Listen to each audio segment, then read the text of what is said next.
Shalom saudaraku dalam Tuhan. Saudara, kali ini Zuma salah pilih lawan debat. Dia pikir dia bisa memutarbalikkan fakta kebenaran Alkitab, tapi ternyata lawan debatnya adalah orang yang paling hebat. Dan endingnya atau akhirnya di luar dugaan Zuma, di mana Zuma dibuat tidak berkutik dan tentunya malu dengan ucapannya sendiri. Langsung saja kita lihat videonya dan mari kita mendukung Apologet Kristen dengan like dan juga share video ini supaya menjadi berkat bagi banyak orang.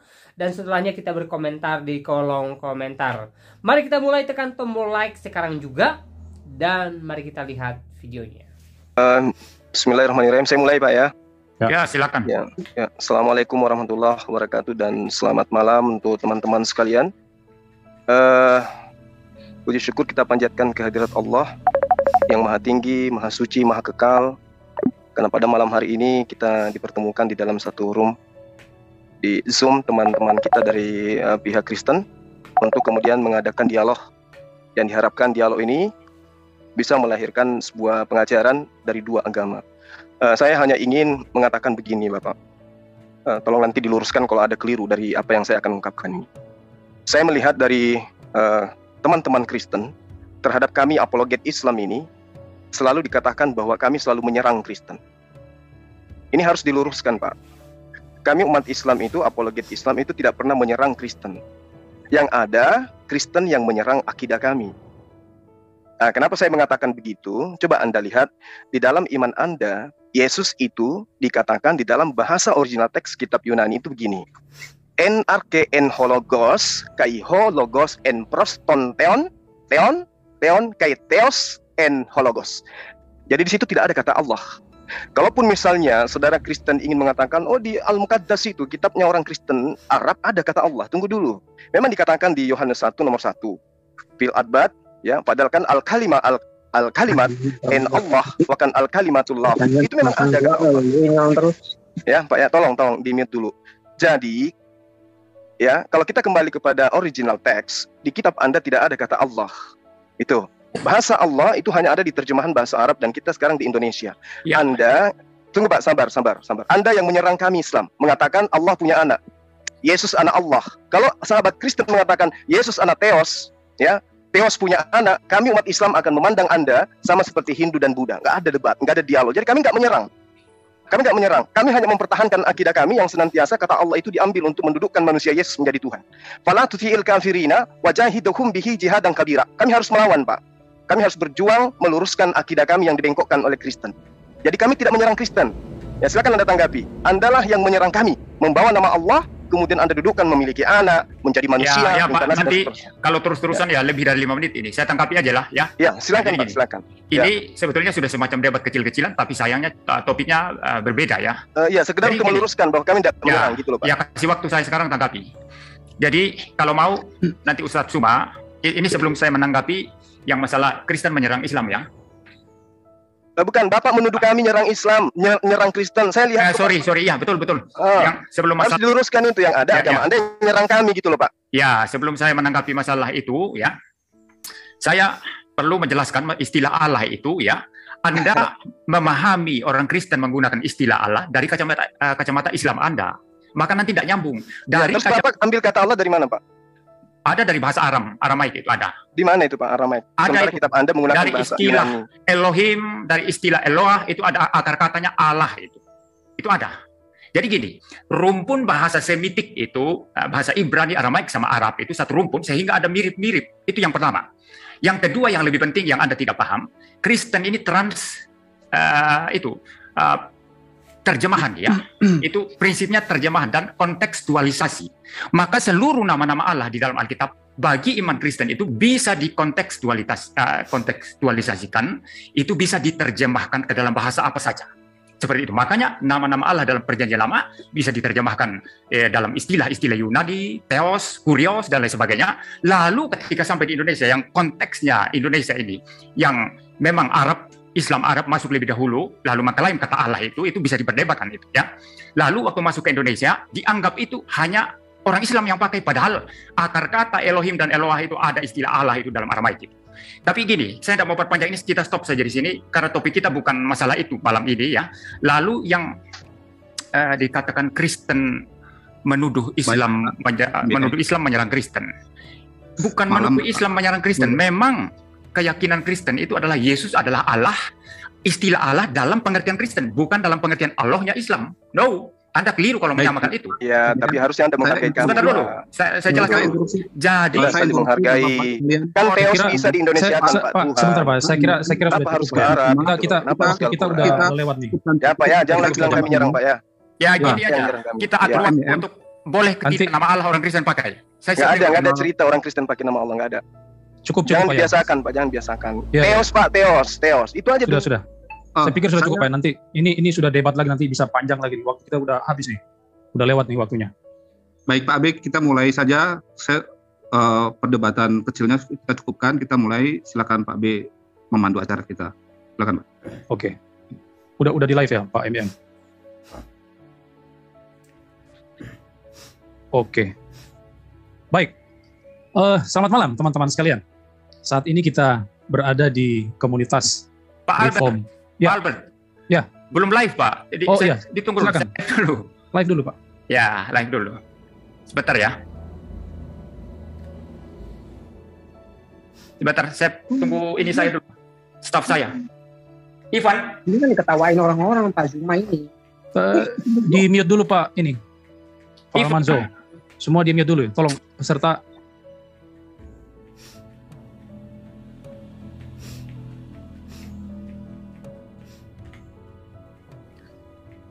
Shalom Pak MGM.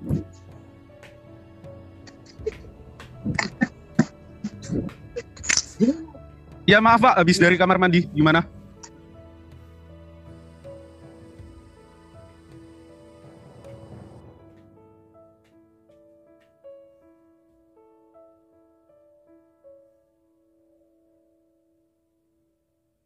Saya sendiri ya.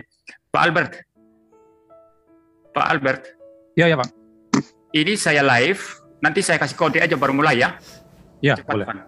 Mau tanya live-nya di mana ya? Ya. Di channelnya Pak MYM. Oh, ya. Baik Pak MYM, saya mengikuti. Selamat menunaikan tugas. Pak Esra. Ya. Ya, semangatlah saya Pak Esra masuk ini. Puji Tuhan. Raksasa yang masuk ini.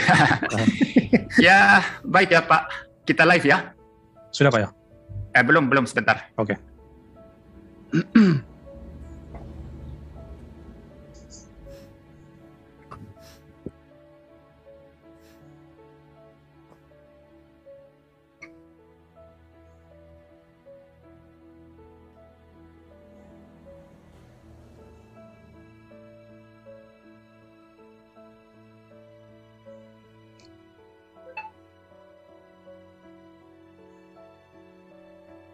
Apa bisa dimulai Pak? Udah Pak ya? Pak MBM. Tunggu dulu. Ya, ditunggu dulu sebentar ya.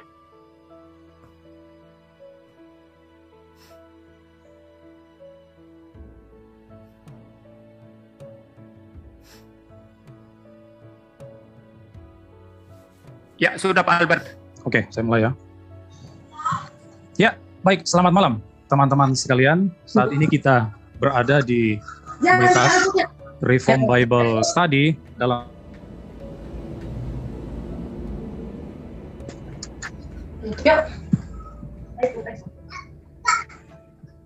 Suaranya nggak kedengaran Pak Albert. Termute Pak Albert. Wah, sorry. Oke. Selamat malam teman-teman sekalian. Saat ini kita berada di komunitas Reform Bible Study dalam program acara live debat ya dengan topik apakah Yesus adalah Tuhan atau apakah Yesus adalah Allah. Nah, ini akan kita diskusikan sebentar. Memang ini adalah tema yang klasik ya, sudah sering diperdebatkan, tetapi saya kira ini masih tetap relevan untuk terus dibicarakan karena kita masih saja menjumpai ada banyak orang yang belum memahaminya dengan benar, bahkan menolaknya. Nah, ini bukan hanya kita jumpai pada orang-orang non-Kristen. Kalau teman-teman kita Muslim mengatakan Yesus bukan Tuhan, bukan Allah, ya wajar. Karena memang kitab mereka tidak mengimani hal tersebut. Tetapi yang menjadi miris adalah banyak orang Kristen yang mengaku pengikut Kristus, tetapi tidak memahami ini secara benar. Siapa sosok yang dia ikuti itu? Misalnya kasus JT yang dia juga mengatakan Yesus adalah Allah, tapi Allah yang dicipta bagi dia. Nah, ini Allah model apa? Ini bukan yang dipahami oleh orang Kristen.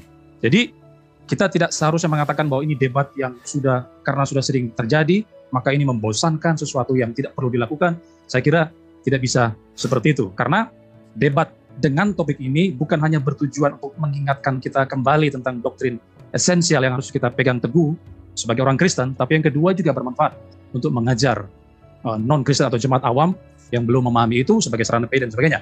Dan karena itu malam hari ini kelompok belajar Reform Bible Study menyelenggarakan acara debat ini. Oke, telah hadir bersama kita dua narasumber, yaitu Pendeta Muriwali Yanto Matalu atau sering disebut dengan Pak MYM yang mewakili pihak Kristen untuk mempertahankan imannya bahwa Yesus adalah Tuhan. Yesus adalah Allah. Nah, keyakinan Pak MYM ini akan coba di-counter atau dilawan atau dihancurkan oleh rekan muslim kita yaitu Ustadz Zulkifli M. Abbas atau biasa disebut dengan Ustadz Zuma atau Bang Zuma ya. Kita mempunyai aturan debat yang sudah disepakati bersama. Sebentar saya akan share screen dulu. Jadi yang pertama akan ada opening statement ya dari Bapak Pendeta Muriwali Yanto Matalu selama 7 menit. Jadi Pak MYM akan memberikan poin-poin terkait dengan keyakinannya bahwa Yesus adalah Tuhan. Lalu yang kedua akan ada bantahan dari pihak Ustadz Zuma selama 7 menit. Yang ketiga ada sesi tanya jawab. Sesi tanya jawab ini ada dua sesi dengan 2 putaran di mana nanti Ustadz Zuma akan bertanya kepada Pak MYM selama 3 menit, lalu akan dijawab oleh Pak MYM selama 7 menit. Lalu ada pertanyaan kedua yang akan disampaikan kepada Pak MYM dan langsung dijawab Pak MYM 7 menit. Dan poin yang keempat ini nanti Pak MYM akan yang di bagian 3 ini Ustadz Zuma yang bertanya ke Pak MYM ya. Kemudian dijawab oleh Pak MYM selama 7 menit. Itu 2 kali bergantian. Kemudian yang menanggapi jawaban di sini adalah Ustadz Zuma. Ustadz Zuma akan menanggapi jawaban dari Pak MYM selama 2 kali jawaban itu. Kemudian yang kelima ada sesi tanya jawab yang kedua. Di sini nanti Pak MYM akan bertanya kepada Ustadz Zuma selama 3 menit, dijawab 7 menit, lalu ada pertanyaan kedua dari Pak MYM ke Ustadz Zuma selama 3 menit, lalu dijawab 7 menit. Dan yang keenam ini akan ditanggapi oleh Pak MYM. Jadi jawaban Ustadz Zuma itu akan ditanggapi Pak MYM selama 5 menit. Kemudian yang ketujuh ada sesi floor. Kita akan mempersilakan teman-teman yang ada di room Zoom ini untuk bertanya kepada Pak MYM dulu yang pertama. Selama 3 menit, lalu akan dijawab oleh Pak MYM selama 7 menit. Lalu ada pertanyaan kedua yang ditujukan kepada Pak MYM selama 3 menit, dijawab 7 menit. Kemudian yang ke-8, Pak Zuma akan menanggapi jawaban dari Pak MYM tadi selama 5 menit. Yang ke-9, ada pertanyaan dari teman-teman di Zoom kepada Ustadz Zuma selama 3 menit, dijawab 7 menit oleh Pak Zuma. Lalu ada pertanyaan kedua kepada Pak Zuma 3 menit, dijawab 7 menit. Lalu yang ke-10, Pak MYM akan menanggapi jawaban dari Ustadz Zuma tadi selama 5 menit. Yang ke-11 adalah sesi crossfire battle, ya nanti moderator akan membiarkan kedua pendebat untuk saling berdiskusi selama 10 menit. Dan moderator akan masuk di antara perdebatan itu kalau salah satu narasumber sudah keluar dari aturan sudah kita sepakati bersama. Aturannya apa? Yaitu kita tidak boleh menyerang pribadi masing-masing, tidak boleh ada caci maki di sana, bahasa-bahasa yang tidak pantas untuk disampaikan, tidak boleh ada straw man di sana dan sebagainya. Nah kalau hal itu terjadi, maka moderator berhak masuk di antara kedua narasumber yang sedang berdebat itu, dan kedua pendebat harus diam, menantikan atau menunggu arahan daripada moderator. Kemudian di poin yang ke-12 terakhir ada closing statement dari masing-masing narasumber yang didahului oleh Ustadz Zuma selama 5 menit, kemudian diakhiri oleh Pendeta Muriwali selama 5 menit. Nah, itu yang menjadi aturan kita dan saya berharap kedua pendebat sudah memahami hal tersebut. Oke, saudara sekalian, mungkin ada banyak di antara saudara yang sudah tidak sabar lagi mengikuti perdebatan ini. Nah, karena itu saya tidak akan berpanjang lebar lagi dan mari kita mulai sekarang. Pada poin pertama saya persilakan Pak Pendeta Muriwali Yanto Matalu menyampaikan presentasinya selama 7 menit. Silakan Pak MYM. Ya, baik, 7 menit ya. Ya, orang Kristen atau iman Kristen percaya Yesus itu adalah Allah. Yesus adalah Tuhan, pencipta langit dan bumi sekaligus penebus ya. Oleh karena Alkitab menyatakan demikian, kita tidak menggunakan sumber lain apapun ya, termasuk kitabnya orang Islam, Quran atau apapun untuk mengetahui bahwa Yesus itu adalah Tuhan, adalah Allah, begitu. Jadi sumber satu-satunya kita adalah Alkitab. Dan Alkitab ini dengan sangat-sangat jelas menyatakan kealahan Yesus. Sangat-sangat clear, sangat-sangat jelas, ya. Orang Islam biasanya berkata, tidak ada pengakuan dari mulut Yesus bahwa dia adalah Allah. Tidak ada itu katanya. Tapi ini adalah sesuatu argumentasi yang sama sekali itu secara logik itu false, ya, itu cacat. Kenapa cacat? Karena kita saja manusia. Saya misalnya Muri Walianto Matalu. Orang tahu saya manusia, bernatur manusia, bukan karena saya pergi ke sana kemari mengaku saya manusia. Saya tidak pernah pergi ke pasar lalu teriak-teriak, "Oi, lihat saya manusia, saya manusia." Ini orang gila. Ya. Jadi natur sesuatu itu dinyatakan oleh kualitas-kualitas atau sifat-sifatnya. Demikian dengan Yesus. Yesus tidak perlu mengaku diri, aku Allah seperti orang gila. Tetapi dari kualitas keilahiannya itu menyatakan kealahannya. Mohon ini nanti Zuma menanggapi, ya. Perhatikan baik-baik, mohon dicatat. Ya. Lalu yang kedua, kita melihat sekarang bagaimana eksplisitnya itu Alkitab menyatakan bahwa Yesus adalah Allah. Yohanes 1 ayat 1 mengatakan firman itu adalah Allah. Pada mulanya adalah firman, firman itu bersama-sama dengan Allah, dan firman itu adalah Allah. Jadi firman, sang logos itu, nanti yang di Yohanes 1 ayat 14 dikatakan telah menjadi daging atau telah menjadi manusia atau mengambil natur manusia. Sang firman itu dikatakan bersama-sama dengan Allah yang menunjukkan bahwa dia mempunyai pribadi yang berbeda dengan Bapa, tetapi sekaligus dikatakan firman itu adalah Allah. Tegas sekali di sana, sangat-sangat eksplisit. Ya, lalu Yesus sendiri berkata dalam Yohanes 10 ayat 30, aku dan Bapa adalah satu. Aku dan Bapa, berarti ada dua pribadi yang berbeda, tapi dikatakan adalah satu. Kenapa bisa satu? Kalau sampai Yesus berkata aku dan Bapa adalah satu, Yesus pastilah satu hakikat dengan Bapa. Yohanes 17 ayat 5 dikatakan, Bapa permuliakanlah aku padamu sendiri dengan kemuliaan yang kumiliki di hadiratmu sebelum dunia ada. Jadi kemuliaan Yesus dinyatakan di sana sudah ada sebelum dunia dijadikan. Sebelum dunia rohani, dunia materi dijadikan. Sebelum ada malaikat, sebelum ada manusia, sebelum ada ciptaan, Yesus sudah mempunyai kemuliaan di hadapan Bapa, di hadirat Bapa. Berarti Yesus adalah setara dengan Bapa. Yesus adalah Allah sendiri, sang logos itu. Firman Allah, firmannya sang Bapa sendiri. Ya, lalu kemudian juga kita melihat Yesus sendiri berkali-kali mengatakan aku adalah ego emi, ya. Saya kasih satu contoh misalnya, Yohanes 11 ayat 25. Akulah kebangkitan dan hidup.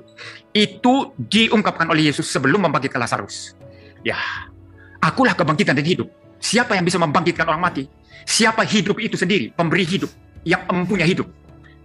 Yesus di sini mengklaim dirinya adalah pembangkit orang mati, pemberi hidup, yang mempunyai hidup, yang memberi hidup kepada manusia. Itu hanya Allah, tidak bisa manusia itu. Dengan pernyataan ini saja, aku adalah kebangkitan dan hidup, barang siapa percaya kepadaku, ia akan hidup walaupun sudah mati. Itu menyatakan kealahan daripada Yesus. Kemudian Yohanes 14 ayat 6, akulah jalan dan kebenaran dan hidup. Siapa yang berani mengatakan akulah jalan, akulah kebenaran dan akulah hidup. Seluruh pendiri agama hanya mengatakan kami menemukan jalan, kami mencari jalan, kami mencari kebenaran. Tapi Yesus sendiri tidak demikian. Dia tidak berkata aku mencari kebenaran, aku mencari jalan, aku mencari hidup, tidak. Tapi Yesus mengklaim, I am the way and the truth and the life. Saya sendiri, aku sendiri adalah jalan dan kebenaran dan hidup. Ini hanya Allah yang boleh bicara seperti itu. Kemudian Yesus berkata, akulah roti hidup yang menghidupkan semua orang. Hanya Allah itu. Akulah terang dunia. Dunia ini bodoh oleh dosa, gelap oleh dosa. Tapi Yesus berkata, akulah terang dunia yang memberi pencerahan terhadap tipuan setan, terhadap kegelapan, itu hanya Allah sendiri. Karena Yesus adalah Allah, dia berkata, I am the light of the world. Jelas sekali. Lalu kemudian ada juga hal yang sifatnya implisit. Ya, timernya nggak ada ini Pak Albert ya, timernya. Ada Pak, ada. 2 menit lagi Pak, 2 menit. Ya, implisit sekali ketika Yesus mengampuni dosa orang. Orang lumpuh dalam kasus Markus, Injil Markus itu kalau saya tidak salah di pasal yang kedua, itu ada orang lumpuh yang nggak pernah bertemu dengan Yesus. Secara manusia dia tidak pernah berbuat dosa kepada Yesus. Tapi Yesus mengampuni dia. Padahal orang lumpuh itu secara manusia belum pernah berbuat dosa kepada Yesus secara manusia. Tapi Yesus berkata, anakku, aku mengampuni engkau. Mengapa bisa seperti itu? Karena setiap dosa yang dilakukan orang lumpuh itu adalah dosa terhadap Allah, dan Yesus, karena dia Allah, mengampuni dosa-dosa orang lumpuh itu. Yang mengampuni dosa orang-orang itu hanya Allah. Maka Yesus adalah Allah. Lalu kemudian mungkin yang terakhir ya, Yohanes 10 ayat 33 dikatakan di sana. Jawab orang-orang Yahudi itu. Ini orang-orang Yahudi yang membenci Yesus. Bukan karena suatu pekerjaan baik maka kami mau melempari engkau, melainkan karena engkau menghujat Allah, dan karena engkau sekalipun hanya seorang manusia saja menyamakan dirimu dengan Allah. Jadi menurut pandangan orang Yahudi ini, Yesus menyamakan dirinya dengan Allah, dan memang demikian. Yesus menyamakan dirinya dengan Bapa, satu hakikat dengan Bapa. Maka orang-orang Yahudi sangat benci kepada Yesus. 30 detik lagi Pak. Ya. Dan mereka menyalibkan Yesus. Nah, kalau orang Yahudi sendiri melihat Yesus menyamakan diri dengan Allah, Mengapa orang Islam ini mengatakan Yesus tidak pernah mengaku diri Allah, Yesus tidak pernah menyamakan diri dan Allah, Yesus bukan Allah dan lain sebagainya. Orang Yahudi melihat Yesus itu menyamakan diri dan Allah, maka mereka benci dia dan mau menyalibkan dia. Saya bicara sampai di sini saja. Silakan Ustadz Suma menanggapi sesuai dengan argumentasi saya. Oke, terima kasih Pak MYM. Sekarang saya berikan kesempatan kepada Ustadz Zuma untuk membantah poin-poin argumen yang sudah disampaikan oleh Pak MYM selama 7 menit. Silakan Pak Zuma. Baik. Bismillahirrahmanirrahim. Rabbi shrah li sadri wa yassir li amri wahlul 'uqdatam min lisani yafqahu qawli. Jadi pernyataan dari Bapak Pendeta tentang Yesus itu semua adalah pernyataan-pernyataan yang dihasilkan dari iman, bukan dihasilkan dari pernyataan-pernyataan atau pengajaran Yesus. Di dalam Kisah Para Rasul 3 nomor 20 dikatakan agar Tuhan mendatangkan waktu kelegaan dan mengutus Yesus yang dari semula, saya ulang, yang dari semula diperuntukkan bagimu sebagai Kristus. Ini kalau Anda mengakui Kisah Para Rasul ini dituliskan oleh Rasul, utusan Tuhan Anda, harusnya dipercaya ini. Yesus itu dari semula diperuntukkan, diutus untuk menjadi Kristus. Apa Kristus itu? Kristus itu adalah manusia yang diurapin, bukan Tuhan yang diurapin. Itu satu. Kedua, di dalam Kisah Para Rasul penulisnya sama. Bab 2 nomor 22.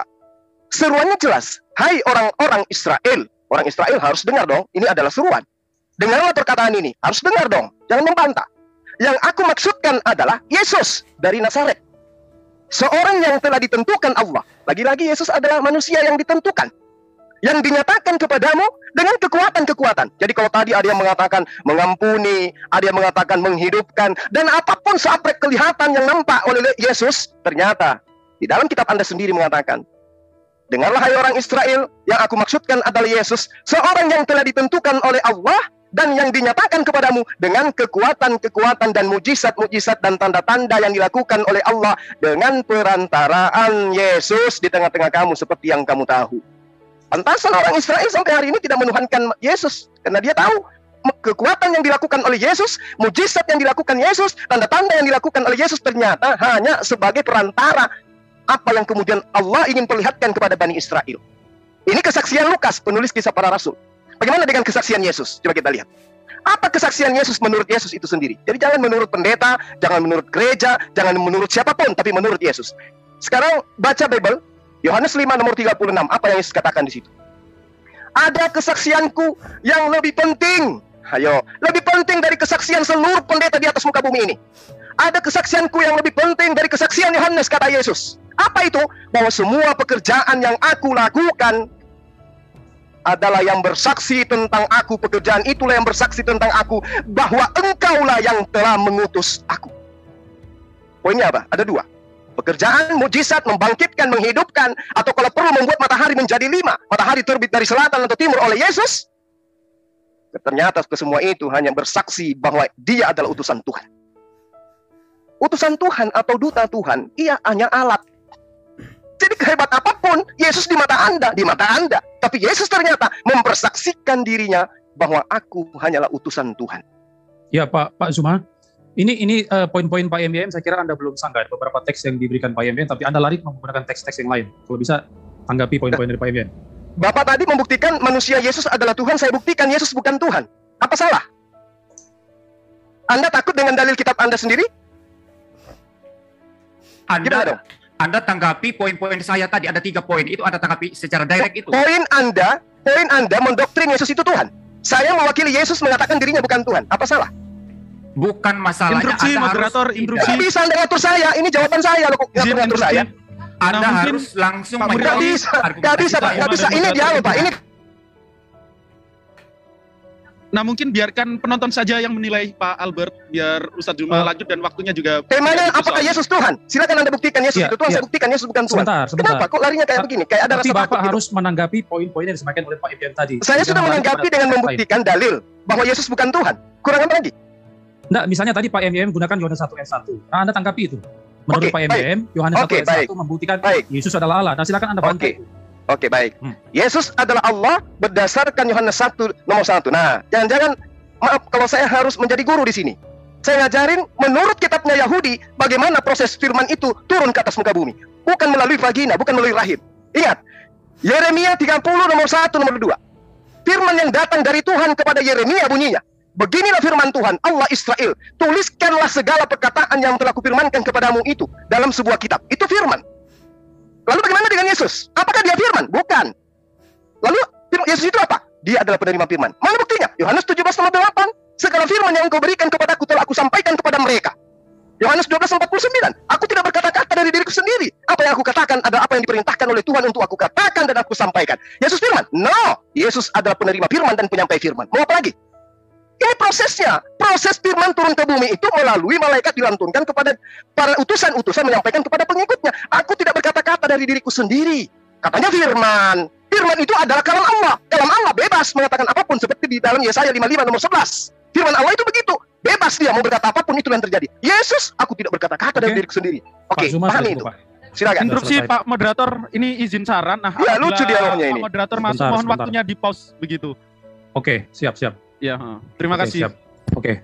Ya, tadi kita sudah mendengarkan bantahan dari Ustadz Zuma terkait keyakinan Pak MYM bahwa Yesus adalah Tuhan, Yesus adalah Allah. Yohanes 1 ayat 1 tadi sudah coba dibantah oleh Pak Zuma bahwa Yesus itu bukan firman sesuai dengan teks tersebut. Nanti sebentar kita akan dengarkan jawaban Pak MYM. Izin dari moderator, kalau bisa live chat-nya dimatiin aja supaya nanti jangan di chat pun berbalas pantun juga kan, gak enak. Oke, kita masuk di poin yang ketiga. Sekarang adalah sesi tanya jawab. Ada dua sesi. Yang pertama, Pak MYM akan bertanya kepada Ustadz Zuma selama 3 menit, lalu nanti dijawab oleh Ustadz Zuma selama 7 menit. Silakan Pak MYM. 3 menit mulai. Ya. Tidak satupun argumentasi saya dijawab dari Muhammadiyah ya. Dia lari ke sana kemari begitu ya. Itu nggak apa-apa. Ustadz Zuma, Tolong Ustadz Zuma berhenti bicara. Audio Anda, jangan seperti orang kampung kita di sini. Ya, jadi gini, tidak satupun argumentasi saya dia direct itu menjawab secara ilmiah ya. Dia lari ke sana kemari. Nah, saya sedikit saja menanggapi apa yang dia katakan tadi. Nanti saya akan bertanya. Yang pertama, dia kutip Alkitab begitu bebas. Loh, orang Islam ini percaya Alkitab enggak sih? Mereka tidak percaya Alkitab. Mereka mengatakan Alkitab itu palsu. Tapi Alkitab yang palsu ini mereka jadikan dasar untuk mereka mengatakan Yesus bukan Allah. Ini kan konyol. Itu sesuatu yang sangat konyol. Silakan Ustadz Zuma nanti memberikan argumentasi tentang ini. Mereka mengatakan Alkitab ini banyak palsunya, banyak tambal sulamnya, tapi dikutip untuk membenarkan bahwa Yesus bukan Allah. Ini konyol. Itu pertama. Kedua, tadi dia singgung-singgung kisah para rasul. Dia tidak memahami Dwi Natur Kristus yang dipahami orang Kristen. Memang Yesus dalam kemanusiaannya manusia, dalam kemesiasannya dia harus manusia. 100% manusia, yang disalib manusia. Jadi apa masalahnya? Allah Bapa mengutus Sang Firman itu datang ke dalam dunia mengambil natur manusia. Dan di dalam tugas mesianiknya, memang Yesus itu utusan. Orang Kristen tidak bantah itu. Ya, lalu apa yang Ustadz Zuma permasalahkan? Orang Kristen tidak permasalahkan itu. Memang dia utusan dalam tugas mesianiknya ketika dia datang berinteraksi menjadi manusia. Tetapi dalam natur ilahinya, Yesus tetaplah Allah, Firman Allah dari kekal sampai kekal. Seperti itu. Ya, jadi tidak ada. Dia menyerang tadi yang orang Kristen tidak percaya seperti itu. Orang Kristen percaya Yesus adalah Allah 100% dalam kealahannya dan manusia 100% dalam kemanusiaannya. 1 menit lagi Pak MYM, mungkin pertanyaan Pak. Lalu yang terakhir yang lebih konyol lagi. Dia memaksakan konsepnya dia tentang firman. Ya, mungkin konsep firman dalam Islam ke Kristen keliru besar. Orang Kristen itu memahami firman diberikan kepada manusia dalam 2 cara, Ustadz Zuma. Cara pertama adalah Tuhan mewahyukan, memberikan ilham, lalu para nabi, para rasul menulis, jadilah Alkitab. Firman yang tertulis, itu pertama. Cara kedua, firman yang berinkarnasi menjadi manusia. Anda tadi tipu-tipu, tidak membaca Yohanes 1 ayat 14. Yohanes 1 ayat 1 mengatakan firman itu adalah Allah. 13 detik Pak MYM. Ya, tapi ada pertanyaan Pak, pertanyaan. Ya. 9 detik lagi. Ya, saya tanyakan yang pertama saja tadi. Dia percaya Alkitab tidak? Sehingga dia kutip-kutip Alkitab untuk membenarkan Yesus bukan Allah. Itu saja, coba. Jawab. Terima kasih. Sebentar, jadi Pak MYM akan bertanya tentang Alkitab yang dikutip oleh Ustadz Zuma, sementara di lain pihak apologet Muslim mengatakan Alkitab sudah palsu. Lalu mengapa dikutip? Silakan dijawab selama 7 menit, Pak Zuma. Saya katakan kepada Anda semua yang ada di sini ya, kami umat Islam tidak akan mungkin mau berdebat dengan Kristen kalau Kristen percaya diri dengan Bible-nya itu sendiri. Kenapa kami ikut berdebat dengan kalian, sahabat-sahabat, saudara-saudaraku yang saya kasihi dalam nama Allah? Karena kalian mengambil kata Allah. Kitab kalian itu diterangkan di kitab kami, fawailul lilladzina yaktubuna alkitaba bi'aydihim tsumma yaquluna hadza min indillah. Kitab kalian itu dituliskan oleh tangan manusia sendiri, lalu dikatakan ini firman Tuhan. Kenapa saya terjun di sini? Karena itu tadi. Anda mengatakan Allah punya anak, Anda mengatakan Allah jadi manusia, maka saya terpanggil untuk membantah itu. Nah, kenapa saya menggunakan dalil dalam kitab Anda? Orang dari kitab Yahudi kok saya ambil juga. Orang Yahudi tidak ada komplain. Nah, saya ngambil itu untuk supaya membantah Anda bahwa Yesus itu adalah Allah, kata Anda kan. Nah, ternyata kalau Anda mendudukkan Yohanes 1 nomor 1, dibantah juga dalil itu. Saya membantahnya dengan apa yang saya uraikan, bahwa ternyata Yesus itu bukan firman. Yesus itu adalah manusia yang didatangkan ke atas muka bumi ini dengan cara Allah berfirman. Apa pembuktiannya? Baca Matius, baca Markus, baca Lukas. Apa yang diterangkan? Malaikat Gabriel datang kepada Maria. Apa yang dikatakan? Wahai Maria, Tuhan yang Maha Tinggi menginginkan engkau hamil dan melahirkan seorang anak manusia bernama Yesus. Ketika Gabriel datang pada bulan ke-6 ke Maria, ada Yesus di sana? Ada. Anda mengatakan ada. Mana Yesusnya? Maria belum ngeden. Kalau Anda kemudian mengatakan nanti setelah dia menjadi manusia kembali dalam kehadiratnya menjadi Tuhan, itu di mana dalilnya? Saya katakan sekali lagi ya, sahabat-sahabat sekalian. Yesus ketika datang, dia berbentuk perintah, dia firman. Maria, hamillah engkau, hamil, itu firman. Kemudian hamil menjadi manusia 100%.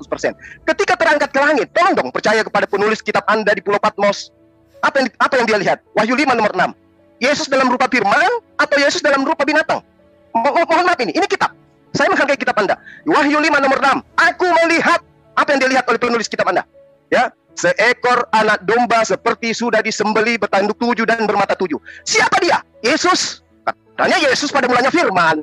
Katanya kembali ke langit menjadi Tuhan, menjadi firman kembali. Faktanya setelah ditulis di Pulau Patmos, apa yang dilihat oleh penulis kitab Anda? Seekor domba, bukan firman, bukan juga Tuhan. Ya. Nah, jadi saya terpanggil untuk meluruskan ini semua supaya Anda, sahabat saya, jangan menggunakan kata Allah. Maka selesai perdebatan. Zulkifli tidak akan menyentuh sedikit pun tentang kekristenan. Tapi selama Anda mengatakan Allah punya anak, anak Allah diludahi dan seterusnya, saya akan selalu terpanggil untuk meluruskan semua itu. Nah, kalau Anda mengatakan Yesus itu adalah firman, pada mulanya adalah firman, ya, firman itu bersama-sama dengan Tuhan, Tuhan kemudian Tuhan sendiri, firman sendiri adalah Tuhan itu sendiri. Ya, tolong dipahami bagaimana konsep firman di dalam ajaran Yesus. Ternyata firman menurut Yesus, ya, itu diwahyukan dari langit sampai ke Yesus. Yesus menyampaikan. Kalau Anda mengatakan Yesus di dalam Yohanes 1 nomor 14, saudaraku, tengok bahasa Greek-nya. Apakah di situ dikatakan firman itu menjadi manusia? Tidak. Di situ dikatakan firman itu telah menjadi daging. Oke, bukan manusia, daging, Pak. Ada nggak yang bisa bahasa Yunani di sini? Buka itu aslinya tuh. Dikatakan firman itu telah menjadi daging. Kalau menjadi daging, bisa menjadi ayam, bisa menjadi kambing, bisa menjadi manusia. Nah, apakah kemudian Tuhan pencipta langit dan bumi bisa dijadikan? Yesaya 43 nomor 10. Engkaulah saksi-saksiku, tidak ada Tuhan yang dibentuk sebelum aku, dan tidak ada Tuhan yang dibentuk setelahku. Siapa Kristen ini? Berani-beraninya membentuk anak Maria menjadi Tuhan. Hello? Anda melupakan dalil itu. Tidak ada Tuhan yang dibentuk sebelum aku dan tidak ada Tuhan yang dibentuk setelahku. Yesus adalah manusia yang dibentuk oleh Kristen dalam rupa manusia. Salah tidak saya? Ayo, salah tidak saya? Ya, jadi Pak Pendeta, saya katakan Yesus Anda katakan firman menjadi manusia. Di situ salah. Firman menjadi daging. Firman menjadi daging, Pak. Original teksnya mengatakan begitu. Jadi kita nggak boleh mengada-ngada. Termasuk pernyataan Anda Yesus naik ke surga, itu juga bullshit. Gak boleh, Pak, gak boleh. Sebagai pemuka agama harus jujur dalam menyampaikan kebenaran. Yesus terangkat ke langit, Aurinon, bukan Paradiso. Surga, langit itu beda, Pak, dalam pandangan kita orang Indonesia. Ya, jadi Yesus dalam original teksnya terangkat ke langit, bukan terangkat ke surga. Surga dan juga langit itu berbeda. Ya, jadi tolong kita belajar dengan jujur. Jadi sekali lagi saya katakan, sesuai dengan pengantar yang saya katakan kepada Anda, saya sama sekali tidak pernah menyerang iman Kristen. Iman Kristenlah yang menyerang agama kami. Itu yang Anda harus tahu. Mengatakan Tuhan kami punya anak. Subhanallah, nauzubillahi min zalik. Anda berlebihan. Oke, saya kira cukup atau masih ada waktu? 1 menit lagi. Oke, baik. Tolong yang lain di mute ya. Ya, jadi kembali ya, teman-teman Kristen ya, saya katakan kepada Anda ya, mohon maaf. Ini saya harus katakan kepada Anda. Kisah 3 nomor 20. Kalau saya menggunakan Al-Quran habis nanti Yesus. Ya. Kisah 3 nomor 20. Agar Tuhan mendatangkan waktu kelegaan dan mengutus Yesus yang dari semula diuntukkan bagimu sebagai Kristus. Jadi Yesus itu diutus sebagai firman atau sebagai Kristus. Ya, jelas di situ diterangkan bahwa Yesus diutus sebagai Kristus. Harun juga Kristus, Pak. Kores juga Kristus. Daud juga Kristus. Berarti Yesus diutus sama seperti mereka. Orang-orang yang diurapin. Dan orang yang diurapin ini sudah pasti bukan Tuhan. Sudah pasti bukan pencipta langit dan bumi. Anda mengatakan Yesus itu adalah pencipta langit dan bumi. Bapak mengatakan itu tadi kan? Ya, tidak kan? Nah, sementara Yesus sendiri mengatakan, aku tidak dapat berbuat apa-apa dari diriku sendiri. Ini ilmu dari mana coba? Anda mengatakan Yesus pencipta langit dan bumi. Yesus yang sudah capek-capek datang jadi manusia. Jujur, aku tidak dapat berbuat apa-apa dari diriku sendiri. Yohanes 5 nomor 30, dan kitab itu masih ada di tangan Anda sampai hari ini. Oke, cukup. Ustaz Zuma, selesai. Ya, selesai. Terkait pertanyaan Pak MDM tadi yang biasanya para muslim mengatakan Alkitab palsu, lalu kemudian mereka mengatakan palsu tapi mengutip Alkitab yang katakan mereka palsu. Ya, kita berasumsi saja bahwa Pak Zuma ini menerima seluruh teks dalam Alkitab, makanya tadi dia banyak mengutip teks Alkitab tadi. Nah, saya berikan kesempatan kepada Pak MDM untuk memberikan pertanyaan yang kedua selama 3 menit. Silakan Pak MDM. Ya, saya akan menyampaikan satu pertanyaan saja, nanti saya sedikit singgung tadi ya. Itu tadi dia sama sekali tidak menjawab pertanyaan saya. Sama sekali tidak. Saya bilang, Anda kutip begitu banyak ayat Alkitab untuk membenarkan pandangan Anda bahwa Yesus bukan Allah. Apakah Anda percaya Alkitab adalah firman Allah? Atau minimal Anda percaya Alkitab itu benar sehingga dijadikan dasar untuk menjustifikasi bahwa Yesus bukan Allah? Tanya ke Ustaz Zuma, jawab, itu harus dijawab. Dia percaya Alkitab atau tidak? Kalau dia bilang Alkitab itu palsu, Alkitab itu banyak tambal sulam, sudah banyak editan, itu berarti dia sedang menggunakan Alkitab yang dia anggap itu banyak salahnya untuk menjadi dasar menjustifikasi pemahaman bahwa Yesus bukan Allah. Berarti apa yang dia sampaikan di sini juga itu salah karena berdiri di atas Alkitab yang dianggap salah. Saya tidak tahu apa Ustaz Zuma ini mengerti logika ini. Memang harus butuh penalaran tingkat tinggi untuk memahami logika semacam ini. Ya, silakan dia tangkapi nanti. Saya tunggu itu. Dia percaya Alkitab atau tidak? Kok begitu banyak mengutip Alkitab? Kalau dia tidak percaya Alkitab, tidak boleh dia mengutip Alkitab. Kalau dia mengatakan Alkitab itu banyak salahnya, tidak boleh dia mengutip Alkitab karena Alkitab salah. Nanti argumentasinya juga pasti salah. Ya, mudah-mudahan paham argumentasi ini ya. Lalu dia bicara juga tadi mengenai Yesus ya. Yesus itu ya, dalam firman itu dikatakan menjadi daging katanya. Ini ngawur sekali ya. Jelas itu alur ya, runut daripada Injil Yohanes itu pada mulanya adalah firman itu bersama-sama dengan Allah dan firman itu adalah Allah. Lalu muncul di ayat 14 itu firman itu menjadi daging. Dalam terjemahan Indonesia mengatakan firman itu menjadi manusia. Kenapa kemudian kesimpulannya kok bisa jadi kambing, bisa jadi itu? Ngawur sekali. Terus Yohanes merujuk kepada sang firman yang menjadi manusia, lalu kemudian sang firman itu bersama-sama dengan para murid dan Yohanes yang menulis Injil Yohanes sampai naik ke atas kayu salib. Maka baca tuntas Injil Yohanes akan jelas di sana bahwa firman itu yang menjadi daging itu adalah Yesus, itu bukan kambing, bukan ayam, bukan Ustadz Zuma. Ini ngawur sekali. Dia bilang bullshit tadi, itu argumentasi yang sama sekali bullshit. 30 detik Pak MDM. Jadi saya minta Ustadz Zuma sekarang jelaskan, apakah daging yang dimaksud itu daging kambing atau daging ayam atau daging apa? Mesti clear. Kalau saya bilang itu Yesus, bukan daging kambing, bukan daging ayam. Ustaz Zuma silakan sekarang memberikan argumentasi tentang ini. Tunjukkan itu daging ayam. Buktinya apa? Ya, sudah saya tanya itu. Buktinya apa? Oke, sebentar Pak Zuma. Ya. Jadi Pak MBN bertanya dalam Yohanes 1 ayat 14, kan firman menjadi manusia. Anda katakan itu daging, bukan manusia. Nah, tadi sudah dijawab Pak MBN, silakan Anda memberikan jawaban atas pertanyaan Pak MBN itu. Oke. Saya jawab dulu yang pertama tadi. Apakah saya percaya bahwa Bible, bukan Alkitab ya, Bible itu adalah firman Tuhan? Saya katakan saya tidak percaya. Loh, kenapa Anda menggunakan? Sedangkan saya menggunakan yang bukan firman Allah, bisa meruntuhkan ketuhanan manusia Yesus. Apalagi kalau saya menggunakan kitab Allah. Kitab yang kayak begini aja sudah bisa merontokkan ketuhanan Yesus. Jadi jangan Anda mengatakan saya menggunakan kitab Anda, lalu kemudian Anda mengatakan, oh ini firman Tuhan. No. Kitab begini aja, Pak, bisa meruntuhkan ketuhanan Yesus, apalagi selevel Al-Quran. Itu yang pertama ya, tolong Anda pahami itu. Saya tidak mungkin mengakui ini firman Tuhan, nggak mungkin. Sebentar Pak Zuma. Tolong di pause dulu Pak Almanso, di pause dulu Pak ya. Timernya di pause dulu. Oke. Ya, tadi kan pertanyaan Pak MY, apakah Anda percaya Alkitab firman Tuhan? Lalu Anda mengatakan tidak percaya. Lalu mengapa mengutip teks-teks dalam Alkitab? Mestinya minal kitabi wa yastaruna bihi thamanan qalila. Mereka ahli kitab mencampur adukkan, menyembunyikan ya apa yang kemudian Tuhan firmankan kepada mereka. Ini yang diperintahkan dalam Al-Qur'an. Makanya Allah mengatakan kepada kami, sampaikan kepada mereka, ya ayyuhal kitab lima talbisuna al-haqqa bil batil wa taktumuna al-haqqa wa antum ta'lamun. Wahai ahli kitab, mengapa kau mencampur adukkan yang hak dengan yang batil? Jadi kalau saya katakan saya menggunakan kitab Anda karena kitab Anda itu seperti apa yang diterangkan kitab saya? Kan begitu. Ya, fawailul lil ladzina yaktubuna al-kitaba bi aydihim tsumma yaquluna hadza min indillah. Kalau Anda ingin saya membuktikan bahwa Yesus itu bukan Tuhan, kitab saya mengatakan kok. Apakah engkau pernah mengajarkan kepada Bani Israel bahwa engkau adalah Tuhan selain daripada Allah? Apa yang dikatakan oleh Isa alaihissalam dalam Al-Quran? Maha suci Engkau ya Allah. Aku tidak pernah mengajarkan kepada mereka apa yang bukan hak untuk aku katakan kepada mereka. Aku tidak pernah mengatakan sesuatu yang bukan hak untuk aku katakan. Aku mengajarkan kepada mereka, ani abudullah rabbi wa rabbakum. Saya mengajarkan kepada mereka, sembahlah Allah Tuhanku dan Tuhanmu, seirama dengan apa yang ada di dalam pengajaran Yesus yang masih tersisa dalam kitab Anda. Wahai Maria, pergilah kepada saudara-saudaraku, sampaikan kepada mereka, aku akan pergi kepada Allahku dan Allahmu, Tuhanku dan Tuhanmu. Selesai. Ya. Kemudian pertanyaan Anda tadi, yang kedua, kalau kemudian Anda mengatakan kitab Anda kitabnya Yesus, ajarannya Yesus, tidak. Di dalam Kisah Para Rasul 26 nomor 14 dikatakan bahwa Yesus itu menggunakan bahasa Ibrani. Sementara kitab Anda bahasa Yunani. Berarti bukan firman yang diterima Yesus yang Anda jadikan sekarang menjadi buku acuan di dalam beriman. Karena Yesus ternyata diberitakan menggunakan bahasa Ibrani. Kisah Para Rasul 26 nomor 14. Ini yang nonton catat supaya kalian belajar. Kemudian pertanyaan yang kedua tadi, apa pertanyaan keduanya tadi? Ya, Yesus menjadi manusia. Ya. Anda mengatakan daging itu. Oke. Daging apa? Kambing atau ayam itu? Oke. Di dalam kitab Anda jelas ya. Dalam kitab Anda jelas. Roma 3 nomor 1. Roma 3 nomor 1. Roma 1 nomor 3. Yesus itu berasal dari benih Daud. Catat, jangan cuma cengengesan.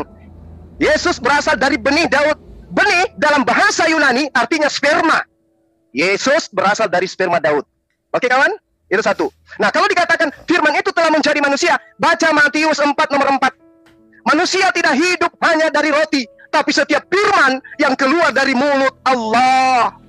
Oke? Berarti Yesus tidak sendiri berasal dari firman. Oke? Semua manusia juga berasal dari firman. Matius 4 nomor 4. Jadi tidak ada data kemudian firman itu menjadi manusia, kemudian setelah menjadi manusia dia menjadi Tuhan. Ini konsep logos. Apakah kemudian konsep logos, konsep dafar ini dipahami oleh orang Yahudi? Yesus orang Yahudi. Apakah ada dafar, apakah ada logos menjadi Tuhan? Tidak.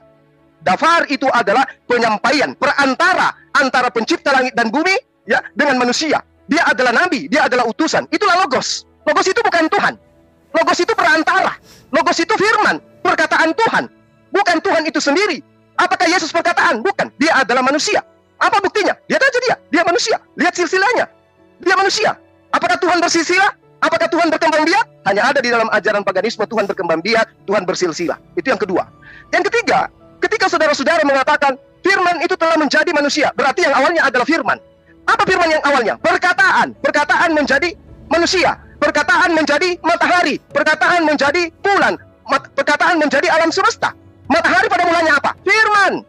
Bulan pada mulanya apa? Firman. Semua ciptaan pada mulanya adalah firman. Hanya orang yang tidak menggunakan akal sehat yang mengatakan ciptaan alam semesta ini bukan berasal dari firman.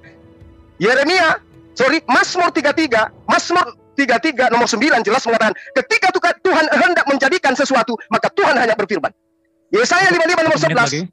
Yesaya 55 nomor 11, setiap Tuhan menginginkan sesuatu, Tuhan hanya berkata. Setiap sesuatu yang keluar dari mulut Tuhan tidak akan kembali kepada Tuhan dengan sia-sia sebelum apa yang diinginkan oleh Tuhan itu terjadi. Pembuktiannya, ketika Tuhan menginginkan Maria perawan melahirkan seorang anak, firman Tuhan datang kepada Maria. Wahai Maria, Tuhan yang Maha Tinggi menginginkan engkau hamil dan melahirkan seorang anak bernama Yesus. Apakah terjadi? Terjadi. Itulah konsep kun fayakun. Tuhan mau Maria perawan melahirkan, mengandung dan melahirkan. Terjadi. Lalu kok kenapa manusia yang dilahirkan itu jadi Tuhan? Pieto mas. Konsepnya berasal dari Romawi dan Yunani. Theos menjadi manusia. Demikian. Oke, terima kasih Pak Zuma. Kita masuk di poin yang keempat. Nah, di poin ini Pak MYM akan menjawab seluruh jawaban yang diberikan oleh Ustadz Zuma atas dua pertanyaan Pak MYM selama 5 menit. Saya persilakan Pak MYM. Ya, baik. Pertama-tama saya tegaskan bahwa tidak satupun pertanyaan saya dia jawab. Tidak satupun. Saya bilang, engkau kutip-kutip ayat Alkitab itu di mana-mana dengan bebas. Apakah kau percaya Alkitab? Ya, dia tidak menjawab percaya atau tidak. Ya, kalau dia tidak percaya Alkitab dan mengatakan Alkitab itu palsu, dia tidak punya hak secara logik itu untuk mengutip Alkitab. Jangan ditambah-tambahin, Pak. Sebentar. Saya tidak pernah mengatakan palsu. Tolong diluruskan mulutnya Bapak tadi. Jangan sudah nipu-nipu gitu, Pak. Sebentar. Saya nggak pernah mengatakan palsu loh. Tunggu. Tadi Pak Zuma mengatakan dia tidak mempercayai Alkitab firman Tuhan. Pak ini tadi dia bilang. Iya, katanya nggak jawab. Aneh. Ya. Sebentar. Waktu saya sekarang ini. Iya, silakan. Iya Pak, tapi jangan melakukan pembodohan, pembohongan. Anda jangan interupsi saya. Loh, jadi Anda menyesatkan dibiarkan gitu? Tunggu. Ini waktu saya. Sebentar Pak Zuma. Sebelum bicara ya. Mute aja moderator. Saya minta moderator tegas. Ini waktu saya. Bicara dulu Pak Zuma. Saya tadi tidak interupsi dia. Oke. Tolong di stop dulu Pak Zuma ya. Silakan dimulai lagi timernya. Pak Almasur. Instruksi. Ini dialog disaksikan langsung sebenarnya, Pak. Saya tidak suka bohong gitu loh. Katanya saya tidak menjawab. Tunggu. Apakah saya tidak menjawab tadi? Sebentar. Pak Zuma stop dulu. Saya sudah jelaskan ke Pak MYM tadi bahwa ya, tolong dijelaskan, kayaknya dia nggak ngerti. Tadi pertanyaan Pak MYM, Alkitab menurut beberapa kelompok Muslim palsu, lalu kenapa dikutip? Tadi Pak Zuma sudah mengatakan dia tidak percaya Alkitab itu firman Tuhan, gitu Pak MYM. Ya, kalau Alkitab, ya dia tidak percaya itu firman Tuhan, ya tidak masalah. Ya, tetapi dia harus tetap memberikan jawaban logis bahwa dia kutip Alkitab itu segitu bebas untuk membuktikan klaimnya yang bagi orang Kristen itu hoax, bahwa Yesus bukan Allah. Mestinya dia harus menjustifikasi Alkitab itu benar atau salah. Ini yang saya tidak dapat jawaban. Apakah Alkitab itu adalah kebenaran sehingga bisa menjadi satu justifikasi bagi klaimnya bahwa Yesus bukan Allah? Ini yang dia tidak jawab, maka saya anggap dia tidak menjawab pertanyaan itu. Lalu yang berikut, masalah apa namanya tadi itu? Masalah Yesus, masalah firman, ya. Saya jawab itu sekarang. Ya. Pertanyaan saya itu, dia bilang tadi kan, itu Injil Yohanes kan bilang firman menjadi daging. Bisa saja daging kambing, daging apa. Begitu. Padahal kita kan jelas bahwa apa? Firman, sang logos dari pasal Injil Yohanes 1 ayat 1 itu jelas ditegaskan dalam Injil Yohanes 1 ayat 14 bahwa sang firman itulah yang menjadi daging. Dan itu merujuk kepada Yesus. Kalau membaca Injil Yohanes dengan tuntas, itu merujuk kepada Yesus Kristus. Ya, jadi Ustaz Zuma jangan asal bicara ini bisa daging kambing, daging apa. Itu daging kemanusiaan Yesus. Itu kemanusiaan Yesus, itu rujukannya di sana. Ya. Lalu kemudian yang berikut mengenai Yesus, dikatakan tadi dia singgung lagi hoaxnya yang dia ungkapkan di channel di debat Pak Esra Soru dengan Udi Rifa. Orang Kristen percaya Yesus itu adalah Allah, menjadi manusia lalu jadi Allah lagi. Tidak ada orang Kristen percaya itu Ustaz Zuma, itu hoax Anda itu. Ya, itu hoaxnya Anda. Yang orang Kristen percaya adalah Yesus adalah firman Allah yang kekal, dia adalah Allah kekal. Ketika mengambil natur manusia berinkarnasi, dia tetaplah Allah dalam kealahannya, dan sekarang naturnya itu bertambah jadi 2. Ada natur manusia 100%. Dan itulah kemanusiaannya yang bisa makan, yang bisa disalib, bisa jalan-jalan. Dan kemanusiaan Yesus bukan kealahannya bukan kemanusiaannya. 2 natur yang berbeda, yang bersatu dalam satu pribadi logos, satu pribadi firman. Jadi sangat clear. Jadi hoax Anda yang mengatakan itu Allah berubah jadi manusia, kemudian berubah lagi jadi Allah. Itu hoax Anda. Orang Kristen tidak percaya itu, dan Alkitab tidak mengajarkan itu. Alkitab mengajarkan Yesus adalah Allah kekal dari selama-lamanya sampai selama-lamanya. Lalu kemanusiaannya bagaimana? Itu natur yang ditambahkan kepada dirinya ketika berinkarnasi menjadi manusia, sehingga Yesus sekarang adalah Allah 100% dalam kealahannya, manusia 100% dalam kemanusiaannya. Kemanusiaan Yesus bisa mati, kemanusiaan Yesus makan, bisa hidup seperti manusia. Itu jangan dicampur adukan dan kealahannya. Ya, jadi hoaxnya itu tolong dihentikan, ya. Lalu kemudian tadi juga singgung-singgung ini, ya. 1 menit lagi. Ya, Allah itu tidak bersilsilah. Nah, inilah tadi, karena hoax yang dia buat sendiri tentang Yesus, maka dia kemudian menuduh orang Kristen mengatakan Allah itu bersilsilah dengan kacamata hoaxnya dia. Orang Kristen tidak berkata Allah bersilsilah. Orang Kristen mana itu? Alkitab tidak berkata demikian. Yang bersilsilah itu kemanusiaan Yesus, keturunan Daud. Ya, dengar baik-baik ini Ustaz Zuma. Jangan asal bicara saja, ya. Ya, yang bersilsilah itu kemanusiaan Yesus, natur manusianya. Memang dia anak Daud. Memang dia dari suku Yehuda, memang dia manusia sepenuhnya. Tapi sang logos ilahi dalam kealahannya tetaplah Allah dan tidak bersilsilah. Dan kitab kami, kitab Ibrani, itu menjelaskan itu begitu detail. Bahwa Yesus dalam keilahiannya itu tidak bersilsilah. Oke, tidak berbapa. Pak MDM, sudah cukup Pak MDM. Ya. Waktu sudah habis. Oke, kita masuk ke poin yang kelima, sesi tanya jawab yang kedua. Sesi kedua ya, kalau tadi Pak MDM bertanya kepada Ustaz Zuma, sekarang saya persilakan Ustadz Zuma bertanya kepada Pak MYM selama 3 menit, lalu akan dijawab Pak MYM selama 7 menit. Silakan. Bang Zuma. Dibuka dulu mic-nya. Oke, makasih Bang. Pertanyaan saya sederhana. Anda mengatakan Yesus itu memang adalah manusia. Kecewa dong Kristen yang lain. Ternyata Yesus Anda akui adalah manusia. Ya? Dan selamanya adalah manusia. Yesus memiliki 2 natur. Ketika naik ke surga, ke langit, kemanusiaan Yesus tetap manusia. Keilahiannya adalah keilahian. Berarti yang terangkat ke surga ada 2. Anak Maria pun terangkat ke surga, yang terbuat dari daging, darah, dan tulang. Pertanyaan saya, Pertanyaan saya, apa kedudukan kemanusiaan Yesus di surga? Manusiakah dia? Atau dia adalah Tuhan? Kalau dia adalah manusia, berarti benarlah iman Islam. Yesus hanya utusan Tuhan, bukan Tuhan. Yang Tuhan adalah yang mengutus Yesus. Ternyata Yesus ketika naik ke surga tetap manusia. Berarti ketika dia datang ke bumi, dia juga manusia. Dia memperlihatkan mujizat-mujizat di tengah Bani Israel, dia juga manusia. Apa yang dilakukan di tengah-tengah Bani Israel bukan dari dirinya, tapi dari dia yang telah mengutus dia. Berarti Yesus selama-lamanya adalah manusia sampai kapanpun. Terus kenapa disembah? Kenapa disembah manusia ini? Anda mengatakan yang kami sembah bukan kemanusiaannya. Lalu buat apa kemanusiaannya ada di surga? Buat apa? Ada berapa yang di surga sekarang? Ada berapa yang di surga? Ada Bapa, ada Yesus, ada manusia. Ternyata manusia juga ada di surga sekarang. Manusia Yesus. Oke? Pertanyaan saya kepada Bapak, kalau anak Maria itu ternyata bukan Tuhan, tapi dia adalah manusia selama-lamanya, kenapa dijadikan bagian daripada pribadi pencipta langit dan bumi? Silakan. Oke. Silakan. Timernya, oke, siap. Sekarang giliran Pak MYM menjawab pertanyaan Pak Zuma selama 7 menit terkait dua natur tadi, Pak. Silakan Pak MYM. 7 menit ya? Iya, 7 menit. Ya, baik. Ya, sekali lagi saya mendengarkan salah kaprah, dan mestinya ini adalah sesi kuliah saya mestinya tentang Dewi Natur Kristus ya. Saya senang sekali ya mendengar salah kaprah dari Ustadz Zuma. Dia bilang tadi ya, salah satunya, Anda bilang Yesus adalah manusia sepenuhnya. Manusia, sejak dia inkarnasi manusia dan seterusnya manusia. Orang Kristen akan kecewa katanya. Orang Kristen mana yang kecewa? Pak Albert kecewa enggak? Justru itu kebenaran. Memang Yesus sejak inkarnasi mengambil natur manusia. Selama-lamanya kemanusiaan itu manusia. Yang ada di surga sekarang itu manusia, kemanusiaan Yesus. Tidak ada orang Kristen. Mantap. Ya, jangan dipotong saya. Ini waktu sebentar, saya. Jangan dipotong saya. Ini waktu saya. Ya, saya tidak interupsi Anda.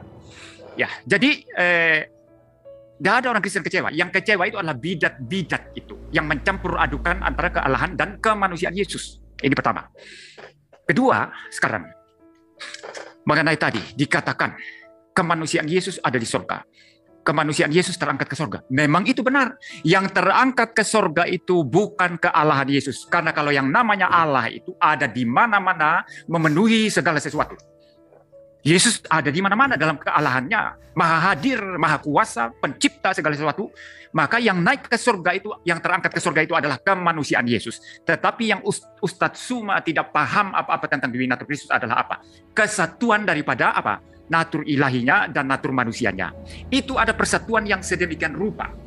Dan Yesus itu hanyalah satu pribadi, dan itulah pribadi Logos ilahi, pribadi Sang Firman. Dan pribadi Sang Firman dengan natur keilahiannya ini, waktu berinkarnasi mengambil natur manusia sepenuhnya, yaitu tubuh dan jiwa manusia atau tubuh dan roh manusia. Ya, bersatu sekarang dengan natur ilahinya. Tidak dapat dipisahkan, tapi dapat dibedakan dengan jelas. Seperti Alkitab orang Kristen Perjanjian Lama dan Perjanjian Baru, tidak dapat dipisahkan, tapi dapat dibedakan dengan jelas mana Perjanjian Lama, mana Perjanjian Baru. Seperti tubuh dan jiwa saya. Tidak dapat dipisahkan. Kalau saya dipisahkan saya mati. Tetapi dapat dibedakan dengan jelas mana jiwa saya, mana tubuh saya. Demikian dengan Dewi Natur Kristus. Yang mana kealahannya, yang mana kemanusiaannya dapat dibedakan dengan jelas, tetapi tidak dapat dipisahkan. Itu bersatu dalam satu pribadi Logos ilahi. Maka ketika kemanusiaan Yesus berada di surga, itu bukan kemanusiaan yang tersendiri terpisah dari kealahannya. No, bukan. Itu bukan kemanusiaan yang tersendiri menjadi semacam pribadi lain yang berbeda, yang terpisah dari kealahannya. Bukan. Itu adalah kemanusiaan Yesus yang senantiasa selama-lamanya sejak inkarnasi bersatu dengan kealahannya di dalam satu pribadi Logos, pribadi kedua Allah Tritunggal. Maka ketika Yesus duduk di surga, kealahannya di mana? Ada di mana-mana. Dan kemanusiaannya itu tetap bersatu dengan kealahannya. Tetapi kealahannya tidak terbatas, kemanusiaannya terbatas. Itu sebabnya kalau kemanusiaan Yesus sekarang ada di surga, tidak ada di bumi, tidak ada di mana-mana. Hanya ada di surga. Tapi kealahan Yesus itu ada di mana-mana dari kekal sampai kekal. Ya, jadi kemanusiaan Yesus tidak dapat dipisah dari kealahannya. Seperti itu pemahamannya. Ya, lalu yang terakhir sekali sekarang, ya, saya memang melihat debat ini. Saya maunya sebetulnya argumentasi saya itu yang langsung dibantah. Tapi saya tidak lihat seperti itu dari tadi. Dan Ustadz Zuma lebih sibuk untuk memberikan tanggapan terhadap apa yang dia pikir tentang iman Kristen. Banyak hoax, banyak salah kaprah tentang iman Kristen, dan itu yang dikritik. Ya, saya berulang-ulang mengatakan, Allah itu tidak berubah jadi manusia lalu berubah jadi Allah lagi. Tapi tadi muncul lagi seperti itu. Nah, sangat disayangkan. Bagi saya ini argumentasi saya tidak satu pun dijawab dengan memadai oleh Ustadz Suma. Nah, saya masih ada waktu enggak? Masih ada, Pak. 2 menit lagi. Ya, saya ingin menyambung sedikit mengenai masalah firman tadi. Ya, masalah firman. Saya katakan ada 2 cara firman itu diberikan oleh Tuhan Allah. Pertama, firman yang diilhamkan, diwahyukan menjadi Alkitab. Itu namanya firman tertulis. Lalu ada firman yang kemudian mengambil natur manusia. Itulah Yesus Kristus. Nah, Ustadz Suma tadi bantah ya, yang kedua ya. Tetapi Injil Yohanes mengatakan dengan jelas, firman itu telah menjadi manusia atau menjadi daging dalam pengertian kemanusiaan Yesus ditambahkan kepada keilahiannya begitu dalam pengertian teologisnya. Maka dengan demikian memang Alkitab menyaksikan ada firman yang menjadi manusia, ada firman yang menjadi daging. Itu ajaran Alkitab. Nah, kalau Ustadz Zuma ngotot memaksakan, tidak bisa, firman tidak mungkin jadi daging. Firman itu diwahyukan lalu ditulis. Ya, itu dia menggunakan presuposisi dan worldview Islam dia untuk menilai kekristenan. Ini tidak nyambung. Ini tidak nyambung. Nyambungnya di mana? Anda menggunakan perspektif Islam Anda lalu menilai perspektif Kristen yang sama sekali berbeda dengan Islam. Sama saja dia mengatakan Isa sama dengan Yesus. Tidak sama dong. Yesus dalam Alkitab itu lahir di kandang, di Bethlehem. Isa di Quran itu lahir di mana? Di bawah pohon korma katanya. Itu sama sekali berbeda. Sama sekali berbeda.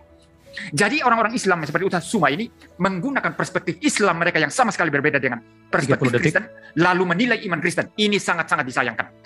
Ya, waktu saya sudah habis.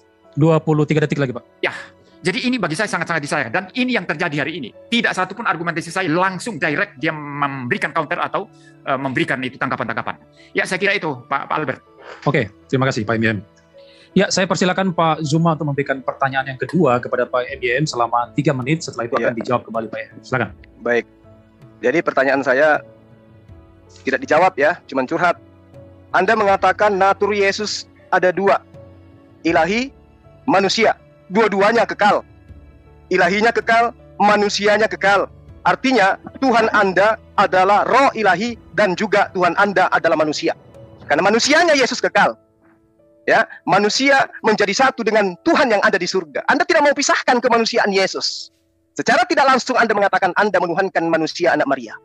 Ingat, Anda mengatakan begitu Yesus terangkat ke langit, natur manusianya tetap manusia. Selama-lamanya dia menjadi manusia dan menyatu dengan keilahian Sang Bapa. Berarti Sang Bapa memiliki sisi kemanusiaan yang sekarang Anda tuhankan. Sisi kemanusiaan Yesus itu Anda katakan kekal, bukan? Kekal enggak sisi kemanusiaan Yesus? Anda mengatakan kekal.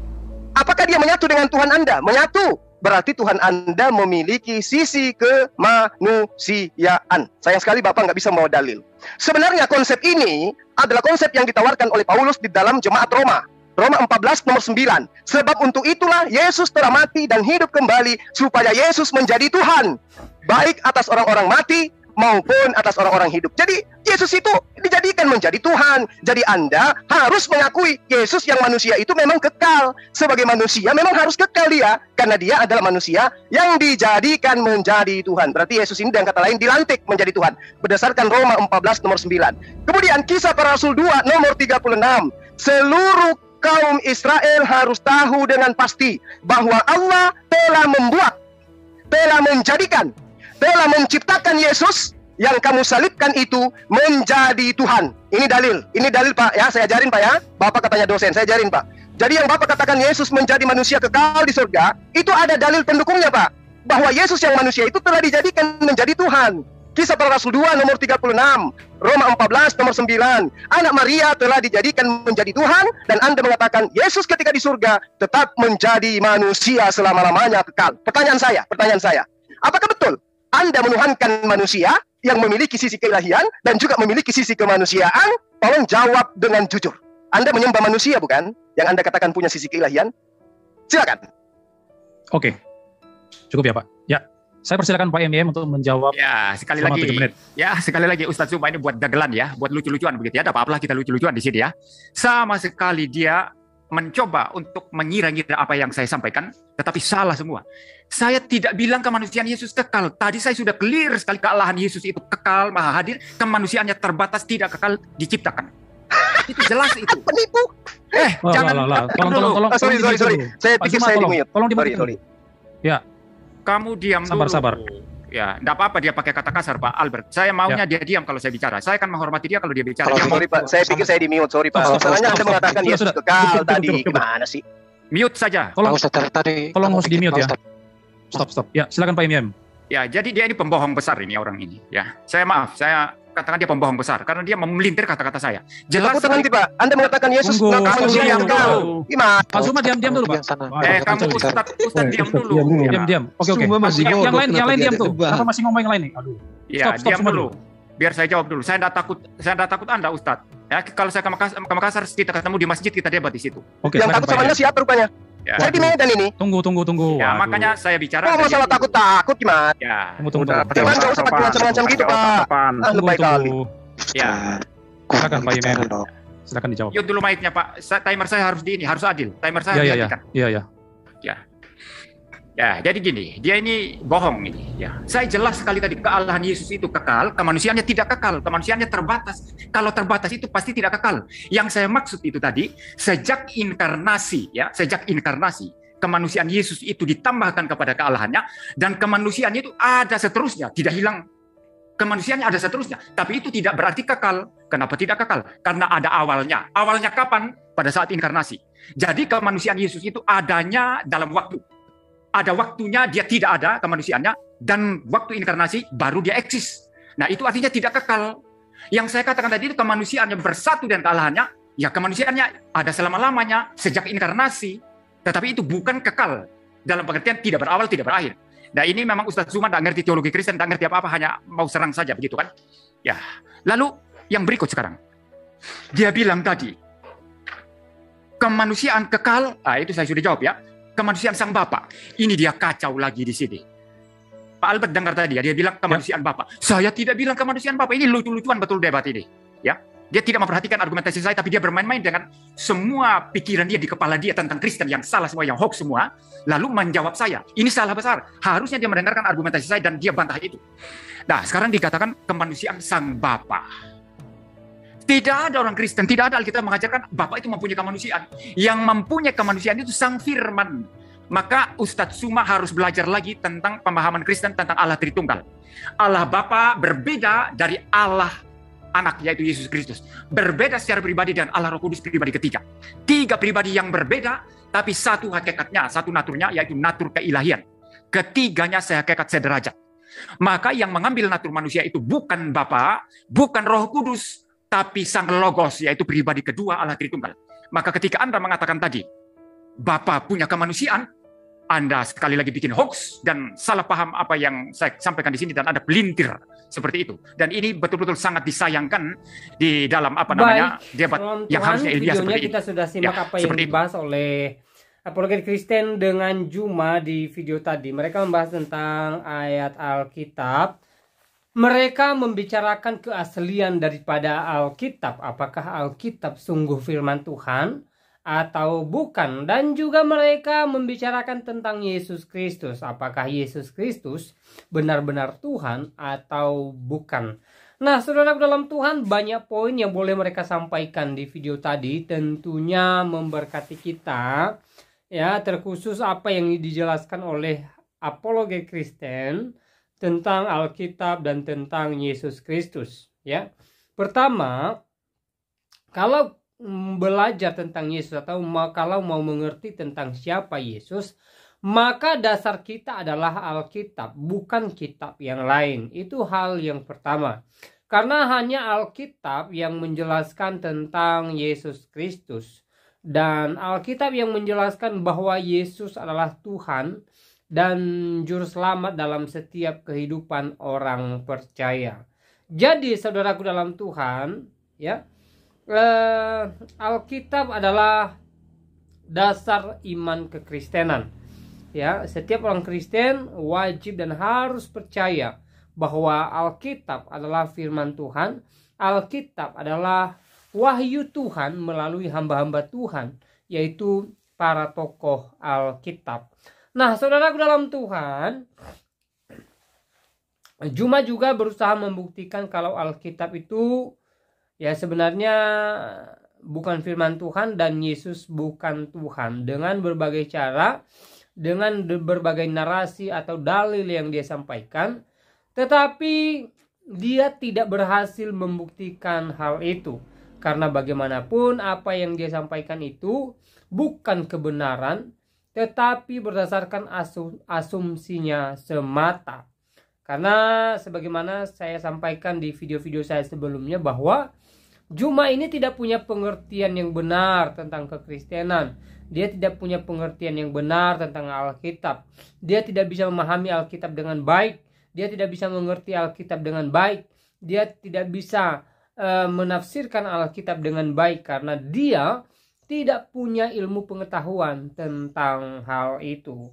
Jadi saudara dalam Tuhan, wajar saja kalau apa yang dia sampaikan selalu saja ngawur, ya, terkhusus ketika dia membicarakan kekristenan dan Alkitab, ya. Jadi selalu saja tidak sesuai dengan sejarah kekristenan, tidak sesuai dengan apa yang dipesankan oleh Alkitab sendiri. Salah satu contoh gini, ya, Alkitab mencatat bahwa Yesus adalah Tuhan, bahkan Yesus sendiri mengakui dirinya sebagai Tuhan, ya.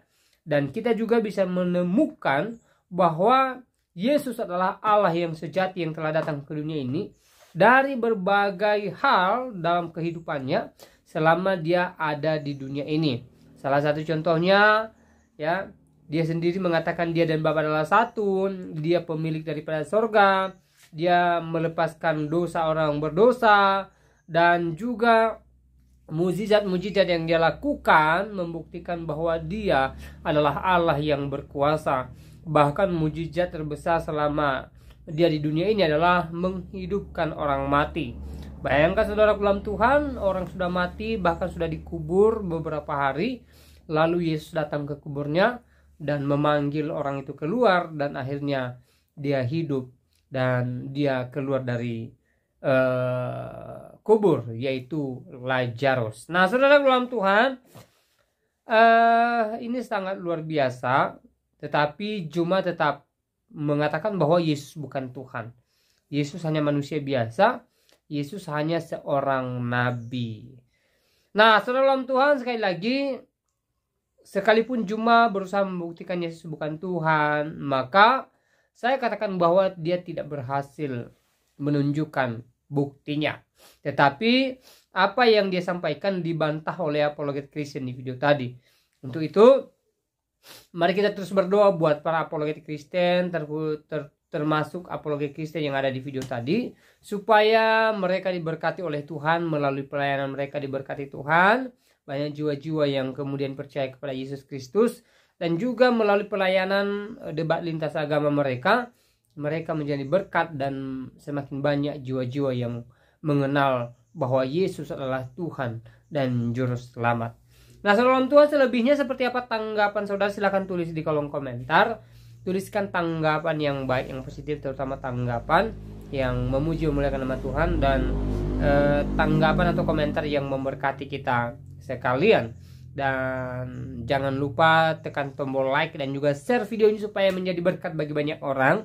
Dan juga tekan tombol subscribe dan juga tombol lonceng yang ada di samping tombol subscribe, sehingga melalui channel ini semakin banyak jiwa-jiwa yang dimenangkan untuk kemuliaan Tuhan Yesus Kristus. Nah saudara dalam Tuhan, di kesempatan juga saya kembali ingatkan kita supaya kita tetap semangat menjalani hari-hari kita, apapun yang kita alami, apapun yang sedang diperhadapkan kita, apapun yang menjadi situasi kita saat ini. Mari kita tetap semangat, mari kita tetap optimis bahwa yang terbaik menjadi bagian kita, dan Tuhan senantiasa menolong kita, Tuhan senantiasa memelihara kehidupan kita, Tuhan senantiasa ada bagi kita, Tuhan tidak pernah meninggalkan kita, entah di waktu suka maupun di waktu duka. Maka yang terpenting adalah kita menyerahkan totalitas kehidupan kita kepada Tuhan, kita mengandalkan Tuhan dalam kehidupan kita, dan kita percaya bahwa pertolongan Tuhan indah pada waktunya, ya, ketika kita senantiasa taat akan firman-Nya. Nah saudara dalam Tuhan, saya secara pribadi tidak terlalu panjang lebar menyampaikan pesan video ini. Semoga video singkat ini memberkati kita dan Tuhan Yesus memberkati kita semua. Shalom.